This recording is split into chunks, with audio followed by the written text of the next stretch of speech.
नमस्कार, मी वंदना's रेसिपीमध्ये तुमचं सर्वांचं स्वागत करते। तर आज आहे शिवरात्री, तर मी साबुदाण्याची खीर बनवणार आहे। तर 1 वाटी साबुदाणा घेतलेला आहे। तर मी आता ह्याला 2 ते 3 पाण्यामध्ये स्वच्छ धुवून घेते। स्वच्छ मी धुवून घेतलं, याच्यातलं पाणी सर्व काढून टाकलेले आहे मी। तर आता ह्याच्यामध्ये 1 वाटी पाणी टाकते आणि 1 तास झाकण ठेवून मी भिजत ठेवणार आहे। गॅस चालू करून घेते। बघू शकता गॅस चालू केलेला आहे। तर कढई ठेवते, त्यामध्ये 1 ग्लास पाणी घालायचं आहे। अर्धा तास झालेला आहे, साबुदाणा भिजून तयार आहे। बघू शकता हे बघा। तर आता हे साबुदाणा घालायचा आहे याच्यामध्ये।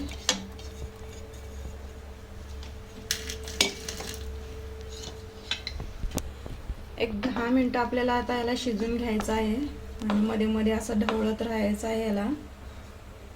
10 minutes later. 10 मिनिटं झालेले आहेत।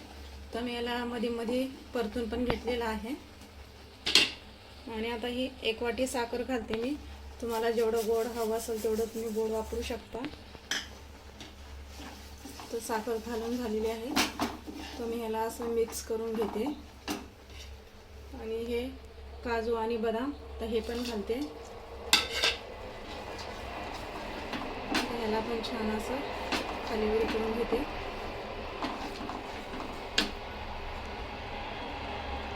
आणि 1 वाटी दूध तर हे घालायचं आहे। आता ह्याला पण छान असं खाली वर करून घ्यायचं आहे आणि आता मंद आचेवरतीच 5 मिनिटं मी शिजवून घेते ह्याला।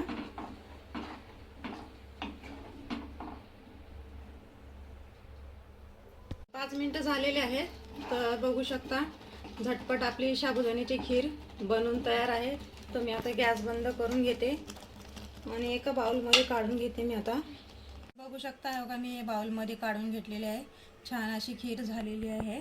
तर तुम्ही पण असंच बनवून बघा, तुम्हाला पण नक्कीच आवडेल। तर आवडलं असेल तर लाईक करा, शेअर करा आणि सबस्क्राईब करायला विसरू नका।